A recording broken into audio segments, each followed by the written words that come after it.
ஏனப்பாங்க ஐயப்பா இந்நேரம் தாமதம் என்ன குறையோன்னு என்கிட்ட சொல்லப்பா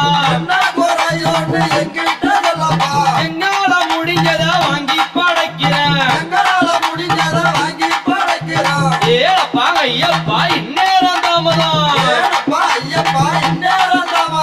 ஏனப்பாங்க ஐயப்பா இந்நேரம் தாமதம் பழபழ குறையோ என்கிட்ட சொல்லப்பா படபட நீ வாழப்பழம் வாங்கி படைக்கிறோம் பழபழ குறையோ என்கிட்ட சொல்லப்பா